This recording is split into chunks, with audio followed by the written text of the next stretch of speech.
Mesdames, Messieurs, bonjour, bienvenue sur Alizé. Ravi de vous retrouver pour votre édition de la mi-journée. Nous sommes le mercredi 4 mai. Notre invité ce midi, Hugues Philippe Ramdini, vice-président du conseil départemental. Nous évoquerons avec lui en deuxième partie de journal le tournoi international de football U15 qui débute demain. Mais avant, parlons d'actualité sociale. 8 syndicats guadeloupéens appellent à une mobilisation générale le 12 mai prochain.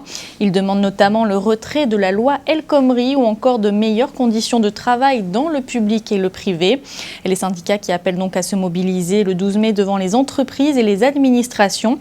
Un rassemblement est également prévu à 9h30 devant le palais de la Mutualité à Pointe-à-Pitre. Une conférence de presse, comme vous l'avez vu sur ces images, avait lieu au siège de l'UGTG ce matin. Je vous propose justement d'écouter Elie Domota, secrétaire général de l'UGTG. Il évoque les différents points de revendication au micro de Muriel Barlagne. C'est toujours le retrait total de la loi Khomri parce que nous pensons que ça n'est pas amendable, ça n'est pas négociable, c'est un bulletin qui mérite de brûler. Deuxièmement, l'arrêt des licenciements. Troisièmement, qu'il fait en sorte d'améliorer les conditions de vie des travailleurs, des retraités, des jeunes, des chômeurs et de tout le monde qui a qualité un pays là, ça, parce que c'est inadmissible qu'il y ait ni problème de l'eau jusqu'à la journée d'aujourd'hui.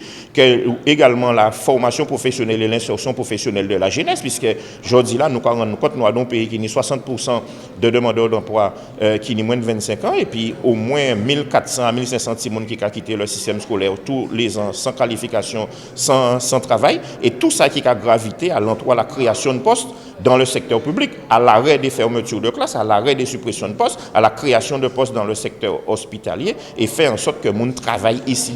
Et un point qui est particulièrement important, c'est l'arrêt de la répression antisyndicale. On a rappelé ça dans l'intervention. C'est pratiquement 106 travailleurs à l'UGTG qui, depuis 2009, ont monté marche tribunal. Et c'est des milliers d'euros que nous prenons comme condamnation, prison ferme, même si nous pas fait, il a transformé en jour amende et beaucoup de mois de prison avec souci. Ça inadmissible. Et en face, cas vrai, mais il n'y a pas qu'à arrêter pour patron, il n'y a pas qu'à poursuivre mon patron, alors que régulièrement, il y a qu'à enfreindre le code du travail. Donc, plus que jamais, nous avons considéré que nous en légitime défense et nous, l'IGTG, nous avons dit que la guerre est déclarée. Le dossier de l'eau dans le sud Basse-Terre devant le tribunal administratif hier. La présidente de la communauté d'agglomération du Grand Sud Caraïbes, Lucette Michaud-Chevry, a signé devant la justice le préfet de région. En cause, une facture qu'elle ne souhaite pas payer, une affaire assez complexe. Éclairage de Muriel Barlagne. En cause dans cette affaire, des travaux réalisés à Capesterre-Belle-Eau entre 2012 et 2013. Sous maîtrise d'ouvrage du SIAG, une STEP, station d'épuration, aurait été construite par la SEM-Samar dans le cadre d'une convention datant de 2011. À cette époque, la CASBT n'avait pas encore la compétence eau et assainissement dans la commune. Pourtant, le préfet a pris un arrêté demandant à la CASBT de régler la facture de 2,4 millions à la SEM-Samar pour ses travaux. La CASBT demande la suspension de cet arrêté. La préfecture fait quoi? Elle fait un hold-up sur notre budget. Elle ne prouve pas que la facture réclamée correspond à la période de 2014 où nous avions la responsabilité. Elle nous présente des factures de 2012-2013. Je lui dis justifier.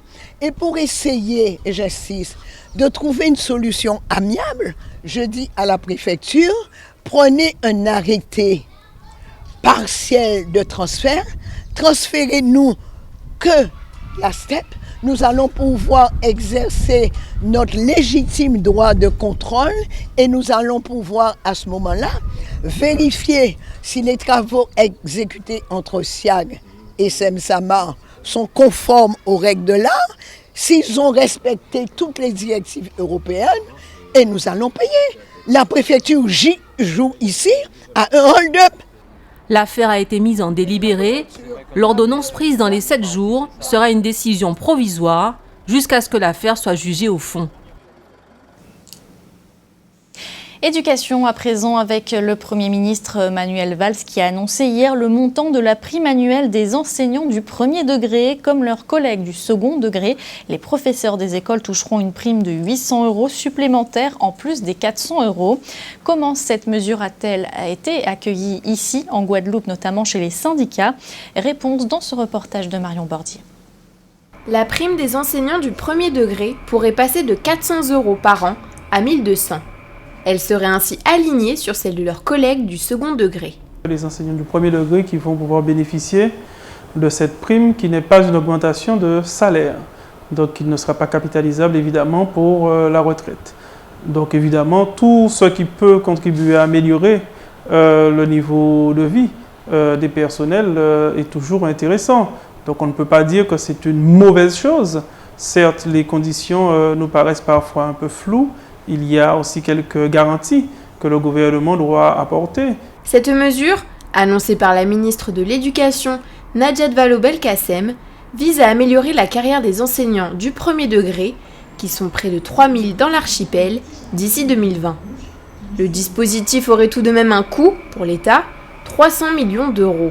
Le SE-UNSA, le syndicat des enseignants du premier et du second degré de l'Union nationale des syndicats autonomes de Guadeloupe, salue l'initiative. Depuis 1989, les enseignants ils sont recrutés sur niveau de diplôme équivalent. Donc il n'était pas question pour nous qu'ils soient traités de façon différente. Et il était important et légitime qu'il y ait ce pas fait par le gouvernement. Ce changement interviendrait dans le cadre des négociations sur la fonction publique et du PPCR, le protocole sur les parcours professionnels, carrière et rémunération. Les interrogations des syndicats, notamment du SPEG, le syndicat des personnels de l'éducation en Guadeloupe, fusent. On verra après si, comme c'est le cas d'ailleurs pour le second degré, si le gouvernement décide de faire un versement mensuel de cette prime, ou si il va le faire exactement comme c'est le cas déjà actuellement, puisque cette prime du premier degré existe, appelée ISAE, et de montant de 400 € versé en 2 fois. Est-ce qu'en passant à 1200 € au total, c'est-à-dire en rajoutant les 800 €, est-ce qu'on reste toujours en 2 versements? Autre nouveauté, la généralisation du statut de hors classe, qui ne concerne actuellement que 5% du personnel. Un personnel proche de la retraite qui, par mois, bénéficie d'une aide de 500 € net par mois. Et on en vient à notre tour d'horizon de l'actualité dans notre grande région de la Caraïbe. Nous irons à Sainte-Lucie où se déroule actuellement le festival de jazz. Plus de 50 artistes vont se relayer sur scène jusqu'à la fin de la semaine. Mais tout de suite, direction le Brésil qui a bloqué l'application WhatsApp pour 72 heures. Vous saurez pourquoi dans notre page Caraïbe. Un juge du CRJP, État du nord-est du Brésil, a ordonné aux opérateurs de téléphonie fixe du pays de bloquer la messagerie WhatsApp pour 72 heures pour rétention d'informations. Le groupe Facebook, propriétaire de l'application, n'a pas fourni d'informations sur une bande de trafiquants de drogue locale. La suspension de l'application n'est pas une première. En décembre dernier, WhatsApp avait déjà été coupé pendant 12 heures par un juge de Sao Paulo car la société refusait de coopérer dans une enquête criminelle. Les autorités estiment que les entreprises doivent suivre la loi brésilienne, peu importe leur pays d'origine. En refusant, Facebook fait obstacle au travail d'enquête selon la police de Brasilia. Dans la pratique, Facebook interdit déjà l'utilisation de son service pour vendre de la drogue. Le décryptage des données personnelles est un sujet de plus en plus présent dans le monde. Aux États-Unis, Apple et le FBI se sont livrés un bras de fer en début d'année autour de la divulgation de données personnelles concernant les auteurs de la tuerie de San Bernardino qui avait fait 14 morts en décembre. La police fédérale demandait aux géants américains de lui fournir une clé de décryptage, ce que refusait la marque à la pomme, mettant en avant la protection des données privées de ses clients.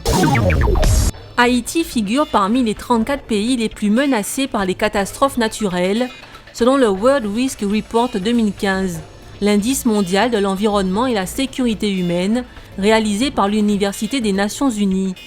Le pays se retrouve donc à la 21e position sur un total de 171 pays, avec 73,36% de vulnérabilité, la même position qu'en 2014. Pour élaborer le World Risk Report, des données de chaque pays sont prises en compte, dont le nombre d'infrastructures publiques et la qualité des services médicaux, éducatifs et de logement. En raison de sa situation géographique, Haïti est très exposé aux cyclones, aux tremblements de terre, à cause des nombreuses failles sismiques qui traversent les bords de son territoire. De l'autre côté de l'île, la République dominicaine occupe le 25e rang la Jamaïque le 20e. La quasi-totalité des pays d'Amérique centrale figure dans les 10 premiers de ce classement mondial. A l'inverse, l'île de Barbade fait partie des pays les moins exposés du monde aux conséquences du réchauffement climatique et ne présenterait que 0,08% de risque d'être balayé par une catastrophe naturelle. Relooké, redessiné et avec une direction artistique élargie, le premier événement culturel de la Caraïbe, le Jazz and Arts Festival de Sainte-Lucie, a ouvert ses portes le 29 avril pour 11 jours de festivités. Les amateurs de culture, de festivals et de musique seront courtisés par plus de 50 artistes et artisans de renommée mondiale, tels Kool and the Gang et Air Supply, Shaggy, Kassav et Marc Anthony. Les jazzy, quant à eux, pourront apprécier les performances de Chris Standring, Joey Alexander et Donald Harrison, et le guitariste de jazz de renommée internationale, Ronald Boo Ingson. Le clou du spectacle sera l'interprétation théâtrale d'une pièce du prix Nobel d'Eric Walcott. S'ensuivront des défilés de mode, des expositions et ventes d'œuvres d'art. Le Festival de jazz de Sainte-Lucie est définitivement l'événement à ne pas rater jusqu'au 8 mai à Sainte-Lucie. Retour en Guadeloupe avec la saison de la récolte cannière qui bat son plein. Hier, des élèves de l'école élémentaire de Baïf ont pu suivre de très près tous les aspects de la coupe de la canne. Une journée qui s'est déroulée dans les champs de canne de Sainte-Rose à laquelle a participé Johan Charpentier-Titi. Qu'elle soit à coups de coutelas ou à l'aide de machines, la récolte de la canne fascine. Dans le Nord-Bastère, les deux pratiques sont de mise. De quoi attiser la curiosité des élèves venus découvrir le traitement de la filière canne. On a appris comment on récolte la canne à sucre en Guadeloupe et comment on peut l'utiliser pour en faire des choses comme le sucre et le rhum. On avait des questions sur les champs de canne, sur la fabrication du sucre, le transport et la récolte. Voilà, c'est tout. Des questions qui ne seront pas restées sans réponse et auxquelles nombre de précisions ont été apportées. La canne n'aura plus aucun secret pour les écoliers. La récolte manuelle, donc il faut plusieurs coupeurs de canne, donc vous avez pu constater sur certaines parcelles. Et ça devient de plus en plus une problématique dans la mesure où nous avons des difficultés à trouver des coupeurs. Donc vous avez bien vu que ce sont des étrangers en majorité qui coupent la canne manuelle. Et puis après, c'est toute une organisation, couper, ramasser, transporter. Mission pédagogique remplie, les élèves de CM1 et CM2 de l'école du bourg de Baïf s'intéressent à la filière canne depuis le début de l'année.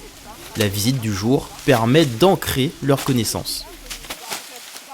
Sur Baïf, on n'a pas la culture de la récolte de la canne, donc c'est vraiment un apprentissage aujourd'hui de voir les différentes coupes.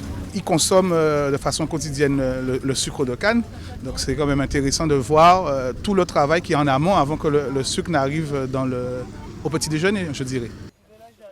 D'ailleurs, ce bon goût sucré aurait-il provoqué des vocations ? Quand je serai grand, je vais essayer de devenir, de faire comme eux. Les procédés de récolte peuvent changer, les conditions climatiques rendent le travail plus complexe. Avec ce genre d'initiative, la canne à sucre a encore de beaux jours devant elle. Et comment la canne ? Sucrée, elle est très sucrée. Allez, on va ouvrir notre page des sports avec tout d'abord du football. J-1 avant le coup d'envoi du tournoi international U15. Comme son nom l'indique, c'est un tournoi réservé aux jeunes de moins de 15 ans. C'est organisé par le conseil départemental. Pour en parler en détail, nous recevons ce midi Hugues-Philippe Ramdini, vice-président du conseil départemental et membre de la commission sport. Bonjour. Bonjour. Alors cela fait 4 ans que le conseil départemental a repris l'organisation de ce tournoi. Quelles sont justement les modifications que vous avez apportées depuis que ce tournoi existe ? Premièrement, la première modification, déjà cette année, nous aurons 3 équipes de Guadeloupe. 2 équipes pratiquement sélectionnées par la Ligue, mais 3e équipe aussi sélectionnée par la Ligue, mais la présidente a voulu ajouter une touche personnelle, c'est-à-dire en prenant aussi majoritairement des jeunes des îles du Sud. Donc, c'est la première touche. La deuxième touche, je pense que c'est un tournoi où nous avons quand même des équipes renommées, comme Fluminense, Boca Juniors, c'est des grosses équipes, Marseille, Guyane, Haïti, enfin, et puis la Caraïbe aussi. Cela permettra aussi, premièrement, à nos jeunes Guadeloupéens de voir leur niveau, permettra aussi, puisque les médias seront présents, de pouvoir détecter aussi nos jeunes. C'est l'un des objectifs, j'imagine, de ce tournoi, peut-être même l'un des objectifs principaux. Principal, oui, et aussi une organisation du football guadeloupéen. Mais il y a aussi, nous avons aussi, et certainement, lorsque nous parlons de football, nous pensons quand même aux aînés, les gens qui ont fait du football. Je veux parler de Marius Trésor qui a tracé la route. Je vais parler de Jocelyn Angloma, de Thierry Henry. Nous avons un jeune de Capesterre qui est en Espagne. Et donc, nous avons quand même les potentialités, à mon sens, de faire évoluer encore le football en Guadeloupe. C'est un sport populaire. À travers cette manifestation, nous voulons aussi montrer aux jeunes au-delà c'est un sport populaire, mais c'est un sport d'effort, de collectif, d'engagement, de responsabilité. Parce que jouer le football à un niveau, je dirais, de la Guadeloupe et jouer le football professionnel, ce n'est pas pareil. Donc, nous avons mis en place, et c'est vrai, il faut le reconnaître, l'ancienne présidente du conseil régional, le CREPS, qui aujourd'hui a des moyens de former notre jeunesse, et notamment en matière de sport. Donc, c'est quand même bien organisé, qui prépare nos jeunes à l'excellence. Et donc, c'est aussi un moment important, en tout cas pour le conseil départemental, et surtout pour la présidente qui a mis un point note, c'est-à-dire faire venir des jeunes des îles du Sud. À mon sens, c'est quelque chose d'extraordinaire pour les Guadeloupéens. Alors, vous avez évoqué quelques équipes invitées tout à l'heure. Est-ce qu'il y a justement des équipes qui répondent toujours présentes ou alors ça change régulièrement? Je dirais que c'est un tournoi. Donc après, nous, notre objectif, en tout cas au conseil départemental, c'est de faire venir les meilleures équipes. En tout cas, lorsqu'on a Boca Juniors, lorsqu'on a Fluminense, lorsqu'on a quand même des équipes de la Caraïbe qu'on connaît, qui sont reconnues mondialement. Je crois que le Brésil est connu pour son football, plusieurs Coupes du Monde de gagner, pratiquement 5 je crois. Donc je crois que ça nous permet, nous aussi, en tout cas nous Guadeloupéens, de se confronter aux meilleurs. Et moi je dirais que, et on verra, nous n'avons pas un niveau à déplorer, on a un très bon niveau de football en Guadeloupe. La preuve, nous nous retrouvons dans plusieurs équipes de France et du monde, parce que en Espagne vous avez des Guadeloupéens, en Angleterre vous avez des Guadeloupéens aujourd'hui partout, et l'objectif c'est d'en avoir de plus en plus, puisque nous mettons aussi l'accompagnement, c'est-à-dire que le conseil départemental aura aussi demain à accompagner ces jeunes-là. Si demain il y a une détection de fait, je suis sûr que nous serons là pour les accompagner, et ça c'est important, c'est pour nous. Une dernière question sur le déroulement de ce tournoi. Donc c'est sur 3 jours. Il y a 3 lieux aussi où vont se dérouler les matchs. Il y a 3 lieux. Sainte-Rose, il y a Grand-Camp, la plaine de Grand-Camp, et nous avons aussi les Abîmes. Donc 3 lieux. J'invite vraiment les Guadeloupéens à venir regarder et voir ces futurs génies du football. Et je les invite à venir parce que c'est une belle fête. Ce sera une grande manifestation.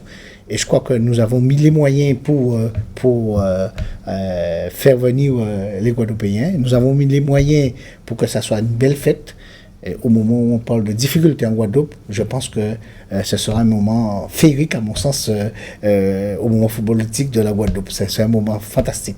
Donc, on peut retrouver les horaires des matchs sur le site internet peut-être du conseil départemental? Oui, depuis pratiquement plus de 3 semaines. Je dirais 2 semaines vraiment, sur Instagram, sur Facebook, sur tous les sites pratiquement aujourd'hui, c'est inscrit. Et nous aurons la chance d'avoir les médias qui vont encore relayer les choses. Donc voilà, et 3 jours formidables. Je pense que demain, ça commence demain, ça se termine samedi. Et je dis que le meilleur gagne. Et bon sport, meilleur foot, et que le meilleur gagne. Mais j'espère que la Guadeloupe va gagner. On espère, évidemment. Merci Philippe Ramdini d'avoir accepté notre invitation ce midi. Je rappelle à nos téléspectateurs que vous êtes le vice-président du conseil départemental et membre de la commission sport. Et après le sport, on va parler de culture puisque jusqu'au 14 mai, le Centre culturel Rémy Ninsouta de Pointe-à-Pitre accueille l'exposition « Je récupère, je valorise ». 4 artistes exposent leurs œuvres sur le thème du recyclage. Ces œuvres sont variées, des bijoux, des sacs ou encore des peintures. Le but, donner une seconde vie à certains objets et les embellir. Présentation avec Florian Ojoula. Liliane Pitolin fait partie des 4 artistes à présenter ses œuvres faites d'éléments récupérés du recyclage. Artiste passée maître dans l'art de la broderie, elle y expose tableaux, sacs, mais aussi bijoux fabriqués de ses mains. Je présente dans cette exposition des choses qui sont faites avec des opercules de canettes, intégrer des petits ressorts, à partir d'un pantalon, faire un sac, des bijoux, des accessoires divers. Donc c'est un petit peu mon domaine, et avec du papier, de faire des bonbonnières, des petites boîtes à bijoux. Un sac brodé à partir d'une cravate et d'un jean, c'est ainsi que l'artiste associe art de la création et recyclage. Je trouve que c'est intéressant de quelque chose qui est considéré comme un déchet, on en fasse une petite valeur ajoutée pour côtoyer. J'ai des petits ressorts qui côtoient des perles de cristal de Bohème, donc leur donner un petit plus et puis ça évite de jeter. Travail minutieux donc, où se mêlent bouts de tissu, dentelle, crochet, perles et éléments recyclés. Création unique pour cette comptable de formation qui a fait le choix de la création d'art sur le tard et où la découverte de la broderie main fut une véritable révélation. De dire aux gens qu'au lieu de jeter et de consommer toujours plus, on peut, avec ce qu'on a déjà, sans avoir à réintroduire des choses nouvelles, on peut embellir. Déjà, même des choses qui sont toutes banales, on peut en faire des choses vraiment bien. Et puis il y a des choses qu'on ne peut pas recycler, par exemple des boîtes de jus avec l'intérieur métallisé, s'il ne se recycle pas, mais on peut en faire des porte-monnaies, on peut en faire des porte-cartes, on peut faire des choses très intéressantes et puis on peut initier aussi les enfants. Ce qui veut dire que leur montrer qu'ils sont dans une génération où on montre beaucoup de gaspillage et ils peuvent essayer de contrarier la tendance et de prendre une autre option. Réveiller les consciences et sublimer des objets trop souvent délaissés, c'est le double enjeu de l'exposition qui se tiendra jusqu'au 14 mai prochain. Avant de se quitter, on va faire le point comme chaque jour sur vos coupures d'eau. Vous le savez, en raison du remplacement de charbon à l'usine de Bel-Ocado, plusieurs secteurs aujourd'hui de Saint-François sont privés d'eau depuis ce midi. Sont notamment concernés le Bourg, Pradelles, Salines-Ouest, Salines-Est, Anse-à-la-Barque, Bellevue, Saint-Jacques, Bragelogne, Dubédou, Zévalos, la baie Palmiste ou encore Zamy. Retour à la normale prévu demain en début d'après-midi. À Pointe-à-Pitre, des travaux sont effectués sur le réseau depuis ce matin, notamment à Bergevin. Retour à la normale prévu dans les prochaines heures. Et puis à Bémao, une rupture de canalisation s'est produite ce matin sur le boulevard de la Pointe-Jarry.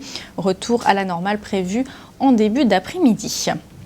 Le temps qu'il fera cet après-midi en Guadeloupe, les éclaircies seront au rendez-vous, mais elles seront tout de même accompagnées de quelques passages nuageux et quelques gouttes de pluie également.